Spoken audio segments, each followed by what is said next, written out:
আজকে আমার ফোনটাকে একটু নতুন করে সাজাবো। আসসালামু আলাইকুম এভরিওয়ান। আমার ফোনের ব্যাক কভারটা তো ভীষণ পরিমাণে একদম বাজে নষ্ট হয়ে গেছে, তাই ভাবলাম চলো একটা ফোনের কভার কিনে এসে যাক। সেই জন্য আমি একটা দেখো কভার কিনে এসেছি। কভারটা ভীষণ পরিমাণে ট্রেন্ডিং, প্রায় দেখছি সবাই এই কভারটাই ফোনেতে লাগিয়ে আছে, তাই ভাবলাম চলো আমার ফোনটাতেও এই কভারটা একটু পরানো যাক।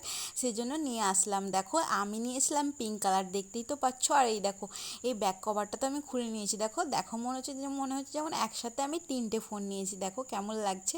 চলো ঝটপট করে এবার কভারটা লাগিয়েই ফেলি। আর তোমরা কে কে এই কভারটা কিনেছো অবশ্যই কিন্তু কমেন্টে জানিও। আর এই কভারটা আমি কিনেছিলাম মেলা থেকে, মাত্র ক টাকা দিয়ে, গেস করো তো তোমরা তোমরা ক টাকা দিয়ে কিনেছো অবশ্যই কিন্তু কমেন্টে জানিও। চলো ঝটপট করে এবার ফোনে কভারটা লাগিয়ে দিই। দেখো আমার ফোনটা তো প্রায় নষ্টর দিকে, তবুও ভাবলাম যে চলো ফোনটাকে একটু নতুন কভার লাগানাই যাক। এই জন্যই ফোনটাকে নতুন কভার লাগলাম। কভার লাগিয়ে কেমন লাগছে অবশ্যই কমেন্টে জানিও। আল্লাহ হাফেজ।